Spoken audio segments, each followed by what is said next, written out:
People in the village of Ijikan said the river called Yamoja was angry and hungry. A young hunter named Ife was by the river, filling clay pots with water. Ife was not like other boys. His shadow was strange. It moved like water and stretched too long, even when he didn't move. Some children used to throw stones at his shadow for fun. But not today. Today, the river was loud and wild because of the heavy rain. The water looked like angry fists, and no one could catch any fish. High up in a baobab tree, Ola, the chief's daughter, was watching Ife. She had followed him again. She was 16 years old, full of courage and sharp words. Her hair was braided with blue beads that made clicking sounds when she laughed. Ife saw her but acted like he didn't. But he always knew when she was near. Since they were children playing by the riverbanks, Ola had followed him into trouble and out again. She was the only one who touched his shadow without flinching. The only one who called him by name with laughter, not fear. "Why do you let them be scared of you?" she shouted, swinging her legs. "Your shadow saved Ikeen from the crocodile last week." Ife became tense. It was true. When a crocodile attacked Ikeen, a small boy, Ife's shadow had moved fast like a whip and hit the crocodile, saving the boy. The village clapped and cheered then. But later that night, they hung hyena bones outside their homes. People whispered that he was cursed. The gods marked him, they said. "Fear keeps them safe," Ife answered. Ola rolled her eyes. "Fear makes them foolish. My father says," but before she could finish, a loud scream came from the river. Ife's shadow moved even before he did. It was Ikeen again. He was standing in the river, scared and stuck. A big crocodile was swimming straight at him. People screamed and shouted, but no one tried to help. Ife ran as fast as he could. His shadow moved like black smoke and wrapped around Ikeen, pulling the boy out of the water just in time. The crocodile's jaws snapped shut in the air. The villagers gasped. Ife fell to the ground, tired and wet. Ola ran to him and smiled. For a moment, Ife looked at their faces, wide eyes, shaking hands, mouths that once cheered. He had saved the boy. Again. And still, they looked at him like he was the monster. A bitter weight sat on his chest, heavier than the water-soaked air. "See," she said. "You're not cursed. You're a hero." But the people didn't cheer. They stepped back, afraid again. They looked at Ife's shadow, which moved like it had a second heartbeat. "Heroes don't have demons following them," Ikeen's mother said as she hugged her son. Ola wanted to argue, but her father, Chief Ope, arrived. He wore a cloak made of leopard skin. His eyes stopped on Ife's shadow. "Come, daughter," he said. "The priestess is waiting." As they walked away, Ola looked back. Ife's shadow waved at her like it had feelings. In the sacred forest, Priestess Ayabo burned herbs. She was wise and old, and she knew many secrets. A long time ago, she had loved Ife, but after his strange shadow appeared, she became a priestess and now served the gods. She spoke to Chief Ope. "The rains will not come," she said after reading Kaura shells. The shells formed the mark of Asu, the trickster god. "The river wants balance," she said. "You mean we need to make another sacrifice?" Chief Ope asked. Last year, they had killed a big bull for the river, but it had not been enough. The priestess looked worried. "Not just an animal this time. A life. A person marked by chaos." Chief Ope understood who she meant. There was only one person in the village like that, Ife. That night, the village had a big feast. They said it was to honor Ife for saving Ikeen. "To Ife, our brave hunter," Chief Ope said and handed him a drink. Ola sat beside Ife, dressed in a beautiful blue cloth. She laughed loudly when Ife blushed. Something felt off. Too many smiles. Too much cheer. The drummers played, but their eyes never left him. Ayabo stood still by the fire, hands clenched around her staff. Ife's shadow curled tightly around his feet, like it sensed danger he could not see. Suddenly Ife felt something was wrong. The food he was eating tasted strange. Ife's head began to spin. His shadow moved wildly. He fell to the ground. "What did you do to me?" he asked weakly. Chief Ope looked serious. "The gods need a sacrifice. Your death will help the whole village survive." Men grabbed Ife. Ola screamed and tried to stop them. "He saved us. He's not a curse," she cried. Ife's shadow fought back, breaking the ropes. But Ayabo threw ashes on it, and it stopped moving.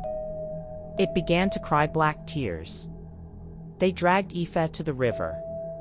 Ola fought, biting and scratching. Her father slapped her, and blood ran down her lip. She shouted, "Ife! Ife!"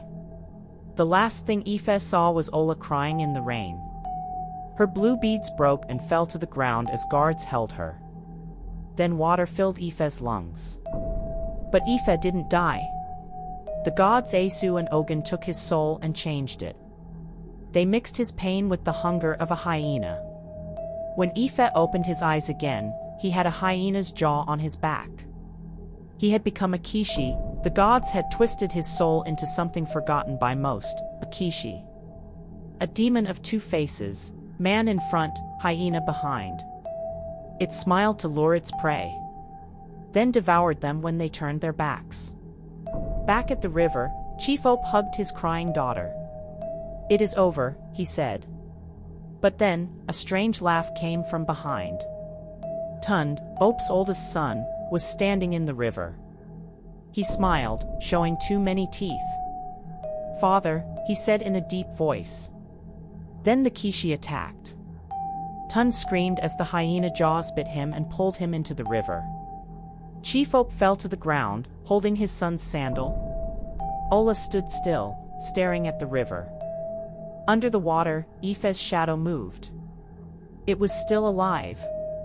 A single blue bead floated down from the riverbank and sank slowly into the deep. It shimmered once, then disappeared into the black. The river remembers. Many years had passed since the river took Ife. It had been a long time since Ola screamed for help, only to be met with silence and betrayal. But the village of Ijikin did not forget. The memory stayed hidden, like a tree root under the ground. To outsiders, the village looked happy and full of life. But deep inside, the people were still afraid. In the center of Ijikin, there was a big shrine built for Asu, the god who watches over choices and paths. The villagers prayed there every morning. They believed the shrine kept them safe. But those who remembered the past knew something else. It wasn't built to protect them.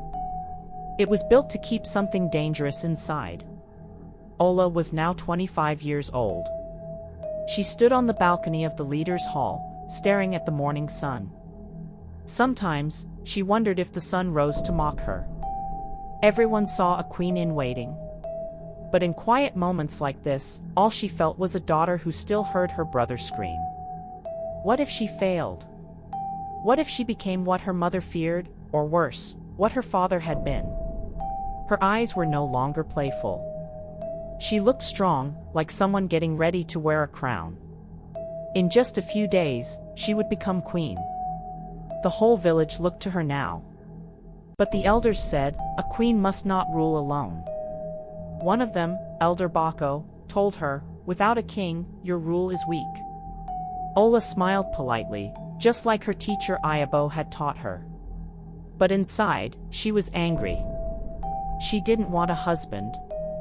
She wanted freedom. She wanted truth. She wanted justice. But the village didn't care. They brought her 3 suitors, men who wanted to marry her. The first was Yemi, a brave warrior. He wore many scars like medals.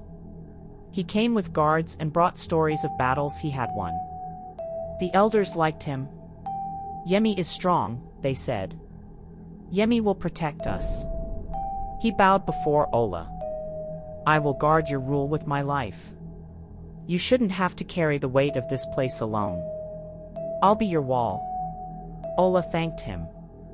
But his words felt too strict, like he was reading from a book. With Yemi, she saw safety, but no love. The second was Ade, the son of a rich merchant.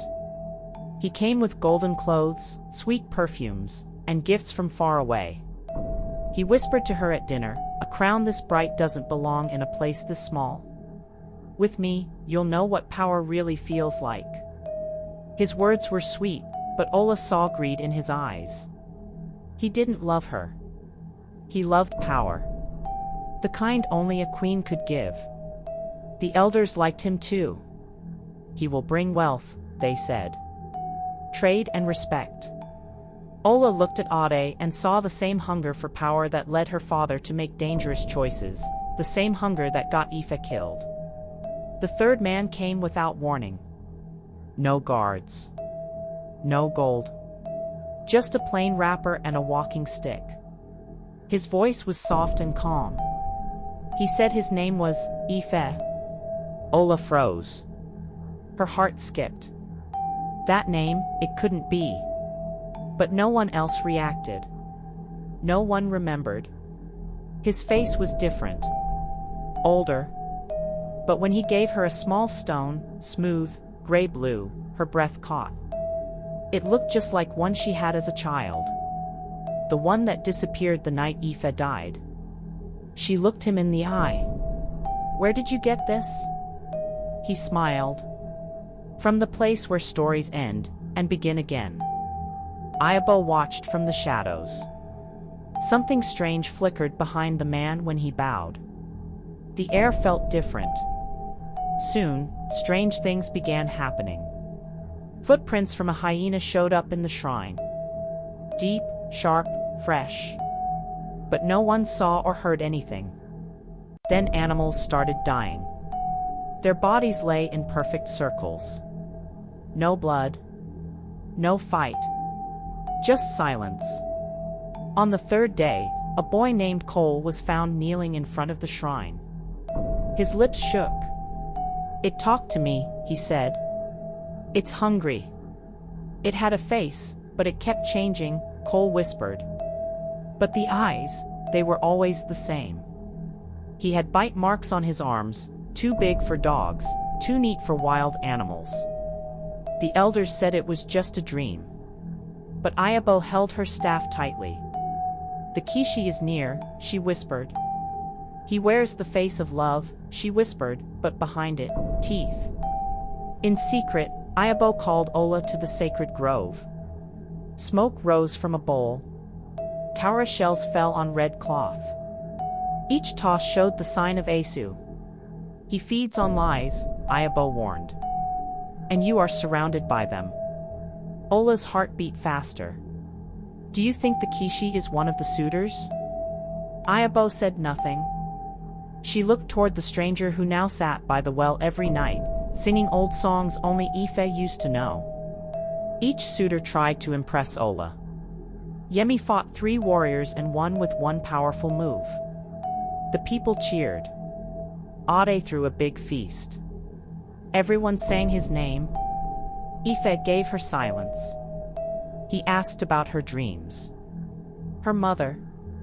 Her fears. Ola found herself watching for his walks. Hoping for another stone. Another quiet laugh. One night, she found a blue bead on her doorstep. She hadn't worn beads like that since she was a child. She held it, and memories returned. The river. The scream. The shadow that tried to protect her. She held the bead close, tears in her eyes. Ife, the last night before her crowning came. The whole village gathered for a festival. Ola had to choose. Yemi stood proud in armor. Ade smiled with jewels shining. Ife stood quietly, barefoot. As drums played and fires lit the sky, Ola stood to speak. But then, cold wind swept through the village. The fire behind the shrine rose high. Shadows danced. A hyena howled. Ayabo's eyes widened. Ola looked at the people. The suitors. The stranger. Her voice did not shake. I have not chosen. People gasped. The fires cracked louder, their light stretching long, like claws. From the hills, a growl rolled down, not beast, not man. Behind the shrine, shadows danced. One of them moved, and did not stop moving. Ayabo leaned forward, breath caught. He's already inside the circle. Ola turned. One suitor's smile had grown just a little too wide. Behind her, the three men stood still. One of them was hiding something. But which one? She didn't know. Not yet. That night, Ola dreamed of the river. Of teeth. Of broken promises. The Kishi was watching. And in the moonlight, one of the suitors stood at her door. His shadow moved before he knocked.